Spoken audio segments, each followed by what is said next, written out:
আস্তে আস্তে চুষে খান, আমি ব্যথা পাচ্ছি তো। আস্তেই তো খাচ্ছি। এত ছটফট করো না। তুমি ছটফট করলে আমার খেতে অসুবিধা হবে।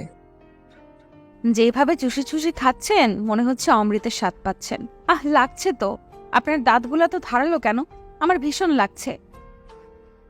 কেন? আমার দাঁত কি তোমার নরম জায়গায় চেপে বসেছে?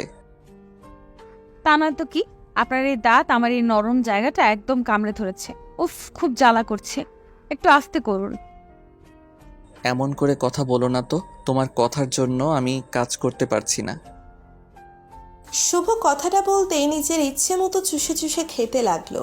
নীলা চোখ বন্ধ করে আছে। প্রচণ্ড যন্ত্রণা করছে তার। আর চোখে শুভর দিকে বার দুয়েক তাকালো সে। ভীষণভাবে ব্যথা করছে হাতের সম্পূর্ণ অংশ। আসলে আজ রান্না করার সময় নীলার হাতটা নাইফের সাথে লেগে কেটে যায়।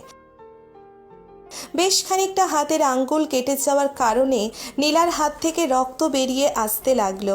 শুভ নীলার হাত থেকে রক্ত বেরিয়ে আসতে দেখে ভীষণ বিচলিত হয়ে উঠল। ক্ষতস্থানে মানুষের লালা অ্যান্টিসেপটিক হিসেবে ভালো কাজ করে। তাই শুভ দুম করে নীলার আঙ্গুল নিজের মুখে পুরে নিল। নীলার আঙ্গুল মুখে পুড়ে নিয়ে পাগলের মতো চুষে চুষে লালা লাগাতে লাগলো নীলার আঙ্গুলে। নীলা হাতের যন্ত্রণায় ছটফট করছে, তবে তাতে কিছু করার নেই, কারণ যেভাবে নীলার হাত কেটে গেছে এখন আগে রক্ত বন্ধ করাটা জরুরি। শুভ আরও বেশ কিছু সময় ধরে নীলার আঙ্গুল চুষে নিয়ে আলতো করে নীলার আঙ্গুল নিজের মুখ থেকে বের করে নিল।